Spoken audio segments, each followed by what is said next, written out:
This is Sirens, a new series brought to you by the ladies of Bombshell, where we dissect the institutions of American power. Join us as we sound the alarm on technology, governments, and national security issues, and maybe lure some men to their deaths. I'm Erin Simpson. I'm Radha Iyengar-Plum. And this is a mini episode with just Radha and I, where we are going to talk a little bit about the defense budget, such as it is. So we're just going to dive right in, actually. Radha, you've participated in several different budget builds over the last several years and probably in some previous lives as well. Can you just sort of level set at a fairly nerdy level what the normal process is for budget development in the Defense Department? I'll try to keep this at like 65 to 70% nerd. I feel like that's our target here. So just by way of backstory, the Department of Defense has about $1 trillion budget. That has to be aligned each year and submitted to Congress in a number of programs. And the department runs a department-wide process, largely run by CAPE, which is the Cost Assessment and Program Evaluation Office, to look at how the money is allocated into those different programs and covering various bills. Once they look at the overall programmatic view that goes over several years, 5 years to be precise, in an element called the FIDEP, the Future Years Defense Programs. Then the comptroller team, so sort of like the accountant of the Pentagon, then makes sure that all the must-pays bills are paid and begins transferring that into databases to be budgeted and then, if approved by Congress, executed it. So big picture, that whole process needs to happen every year, which means it roughly starts immediately after the previous budget was submitted. We used to joke it's like the sun never sets on the defense budget. And so basically what it has to start with is the military department, so the services, Army, Navy, Air Force, and they put together their own programs called POMs, and those are then kind of build their way up from the programs all the way up to service senior leadership, who evaluate and review those and submit them to the Office of the Secretary of Defense to review and consider. And just if I can interrupt you for 1 second, Radha, and these would include things, everything from like what tanks, ships, and airplanes they want to buy, as well as what housing needs to be built and what we're going to pay soldiers, sailors, airmen, Marines, etc. Right?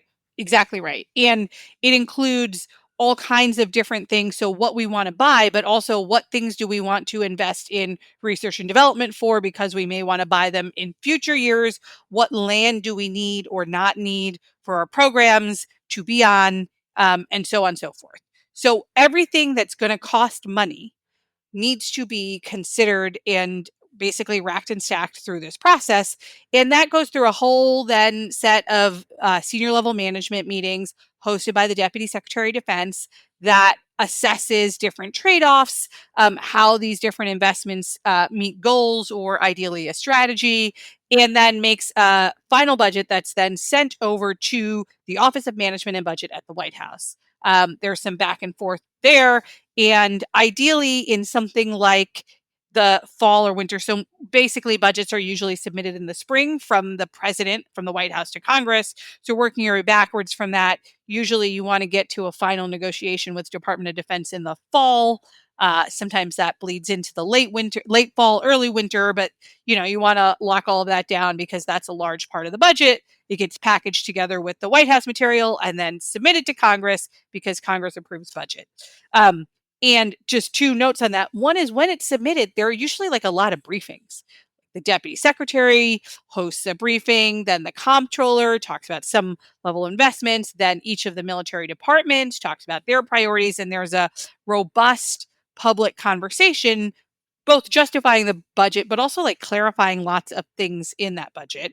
The Hill then has to manage that, mark it up, and submit it to get voted on in the House and the Senate. Ideally they vote on both pieces, and then in a how a bill becomes a law sort of way, you get a budget, and then it comes back. That doesn't really happen on time Anymore. So usually the administration, we pulled some numbers for this, is about 50 days late in its budget proposals, and Congress is about 113 days, which is like basically a third of a year late. Mhm. But there are long tails there, in particular in recent years. And this year, obviously, we didn't have any of that. Now, I left the Pentagon in January, but maybe, Erin, you could help us think through how this budget is different than other budget, both in substance and process. Yeah, and as you say, Rada, I think the first thing to note is that that last part of the process in fiscal year 25 didn't happen. We did not get a formal, appropriation based on the budget submission from the White House. Instead, we've been on a continuing resolution, albeit kind of an odd one. Usually, DoD people don't like continuing resolutions because they don't allow for what we call new starts, which are new programs or new program elements that need to be funded.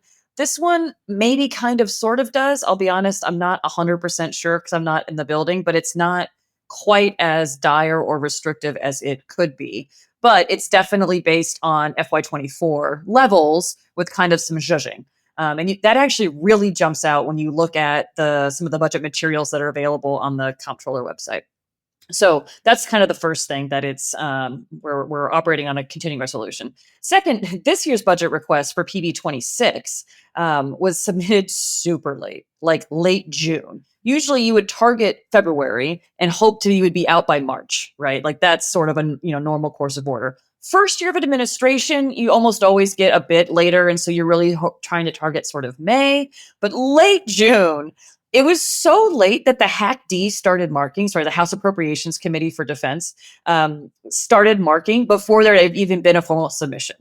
To say that those appropriators were not happy about the situation is an understatement. And further, third, they were not happy because there was no FIDIP, as you described, right? The 5-year plan. And so there's sort of this year's request plus the additional oddity of the reconciliation request, which is $150 billion. And there's a lot of, I've been trying to parse this. It's not easy to distill exactly what's in which budget, partially because the department's own materials are confused about what's in which request and how they're describing, so they're saying there's 25 billion for Golden Dome in the budget request. No, there's 25 billion for Golden Dome in the reconciliation bill. So it's muddy process wise. Now, I guess the question becomes like, what's going to be the actual outcome in terms of, what gets appropriated? Yeah, and I mean, it's not um unusual for there not to be a FIDIP in the budget submission the first year of an administration, especially when there's a change in party. So that's not totally crazy, but usually that is bolstered by additional information on priorities or changes. And especially in the context, if you go in the Wayback Machine on the Hexith budget drill, where he wanted to look at significant cuts and exempted a bunch of areas, you might have thought that at least there was the framework of a set of defense priorities or strategies or something. And it's not clear there is. So maybe a place to start is like, what's actually in this budget? Yeah. So, as you know, the department has kind of nearly $1 trillion budget. So the total number here is about 961 billion with a B for total defense spending, but that includes the 150 billion that came from that large tax and reconciliation plan. The big So beautiful bill. the big beautiful bill, exactly. So interestingly, I mean, and again, these numbers sort of jump out when you look at 24 enacted, 25 appropriated, and then 26 request in the base budget. It's basically flat to what was requested, last year. And last year was already flat because it's a continuing resolution. The pieces in the 150 billion from reconciliation, as we've talked about, include a lot of really core investments, but there's also program funding in there, and that's where I think things get sort of confusing and a little bit messy. The administration has said that they, intend to request a full up $1 trillion next year, which I think is interesting because that's something that Democrats have said we can't go in there requesting $1 trillion defense budget. So I guess we'll see how Congress and the American people kind of feel about that. I've largely been focused on kind of the procurement budget. There's about $200 billion in procurement. That's the buying of the planes, trains, and automobiles. Not so much trains, but ships and things. as well as some other core defense-wide investments. Um, and we can sort of talk about which of those is most interesting. Yeah, I mean, like there's there's so much funny business makes it sound more negative than I mean it. There's so much accounting um hand slides that happen with the defense budget that it can be hard to really get a sense on what is being spent where. So if you think back to the Biden administration, of course, there was a number of supplemental requests that went to Congress over time. I Oh, I think remember. you may recall, Aaron. I don't know if you were involved in that conversation in any That's way. cheating. So those there it's not wholly unusual for that to for there to be kind of some questions on what's in the base budget, what's floating on top in whatever form, whether that's OCO funding in the days of the war on terror where we had contingency funds, whether that's supplemental funding as it was done in the Biden administration. But it does make it then hard to understand kind of exactly what is happening, where the growth is, and what's being funded. But there's a lot in there, and in the defense materials, and I'm wondering if there's anything in particular that caught your eye, Aaron. I have a couple things myself, but Yeah, I mean, I think it's not really obvious that any one service came out best or worse. Actually, you could tell a story. Any one service could be like, God, we got totally screwed in this budget. And, like that's, I think the Air Force could definitely tell a version of that story because there's interesting things going on with its fighter jet procurements. The Navy could definitely tell a version of this story, although the Navy's getting a ton of money for shipbuilding in the reconciliation package. But I think that shipbuilding is any ships? I don't Who could know? know. I mean, we that's a different question of how much Fair. money do you have to spend to get an actual ship out of our shipyards. And then the Army have some plus ups, but a lot of that is missile defense related, and a lot of core Army things are sort of being tacked back. And certainly, there's been some, I think, targeting of the Army by Secretary Hegseth. So if we just look at like the Air Force, for example, I think probably one of the most noticeable things in the budget submission is that the Pentagon is asking to buy half as many F-35s as it had suggested it would last year. Um, that's pretty much a big deal. I mean, that's across three services actually, but it's in particular the F-35A buy for the Air Force. On the other hand, there is a fair amount of money for the quote F-47, which you may recall was announced in the White House with President Trump. And that's the kind of next generation manned fighter jet. There's also money for F-15EX, which drives me bonkers crazy, but friend of the show, Susanna Bloom, assures me is a really good idea. Another friend of the show actually, though, raised a question of there's a lot of money in here for tankers, a lot of money in here essentially for like penetrating counter air. Like, for what mission set? And with what tankers? Like, how is anybody getting fueled to actually execute this stuff? So that kind of goes back to your point of like, how is this tying into operational concepts and strategies? The last thing that caught my eye, and it's related to a lot of work that we were doing when I was with the Joint Production Accelerator Cell, is a fair amount of money, $600 million, to fund family of affordable missiles, which sometimes have been called the Franklin, or there's a few other names, for it, but basically would be potentially low cost cruise missiles, or other kind of new mass production weapons that are maybe a little less capable but a lot lower cost. And that's certainly an interesting bet. I hope my old team, was involved in requesting some of that money. But that could be something that's very interesting over the next few years. Yeah, I mean, there's I have many thoughts about the budget. One is that at high level, we have a tendency to focus on the eaches in the budget when a lot of the issues the department has is actually with execution. Absolutely. Um, and that's the execution we see, what planes and ships we get over the next several years is largely the budget decisions of years past. And then accountability and that acquisition, sort of cost schedule performance oversight, that's probably worth a longer separate conversation.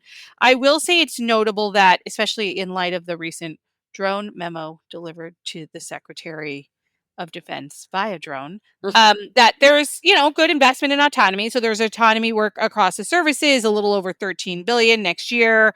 That includes some uncrewed aerial systems as well as autonomous ground vehicles and some counter autonomy capabilities.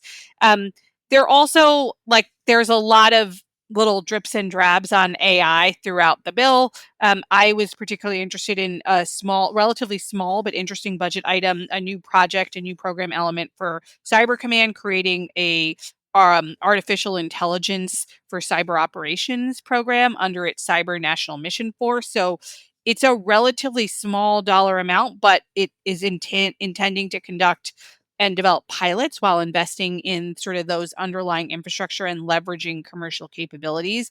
Part of why that's interesting, and this connects to my last point, is part of why that's interesting is the question of what are investments or bets that weren't likely to have been made in the past years that we need to make now to make sure we're well postured. I think AI and AI's role in particular in both offensive and defensive cyber is one of those places. So interesting to see that there.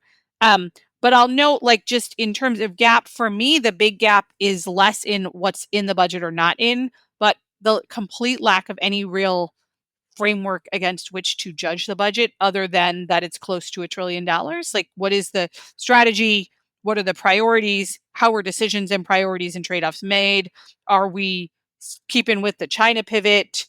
Do we want to hedge? What's the force structure? Right? None of that is in any way even envisioned or discussed, let alone laid out. And obviously, we hope to see an NDS at some point, but that doesn't seem to be shaping anything here. Yeah, I mean, I think there are some elements where I mean, I'm very much team, show me your budget and I'll tell you your strategy. So I don't usually care a whole lot about the NDS, which is the National Defense Strategy. And even when you have an undersecretary for policy who wrote the last one for the last Trump administration, I'm still not sure I care that much because it's the budget that matters. And in fact, I think what'll be really interesting, again, as we sort of talked about in the opening, this is the request. What's Congress going to do with this, right? Are they really going to allow F-35 cuts? Are they going to allow some of the disinvestment that the department wants and in many ways, frankly, needs? The department's been trying to divest from A-10s for the better part of a generation, for better or worse. Congress continually, prevents that from happening. So there definitely are folks who sometimes describe the defense budget as this somewhat outdated ship, but that's also full of barnacles, right? It can't move through the water because it has all of these programs that the Congress, either attaches or increases or won't let cut in the timely fashion. I reading through just the National Defense the Authorization Act, which is the authorizer side of this. We won't go into details, but the authorizers are certainly feeling strong these days. There's a lot of thou shalts and you will study and you'll report back, and I think it'll be pretty interesting to see how that plays back. Certainly, there's a strong contingent of China hawks, in the policy shop, and if they how exactly they come down on, a Taiwan contingency or whatnot, they are strongly in favor of a robust U.S. presence and capability in the Indo-Pacific. So I think that that's still the OSD policy, orientation. Whether that is how that nests with the White House strategy, Yeah. is a really open question. And I'm, And based on the White House, even as recent as today, talking about wanting to, they obviously there was, as we discussed in our last episode, the issue on arms to Ukraine or not.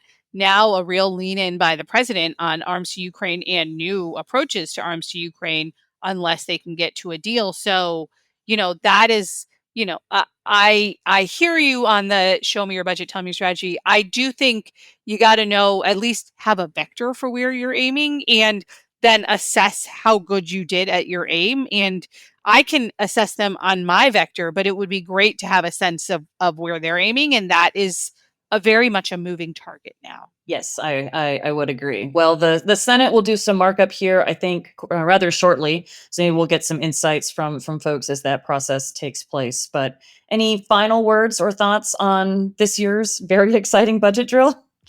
No, I mean, I guess we'll see what the process holds. And we can only hope for a full year appropriation sometime in the calendar year. Thanks.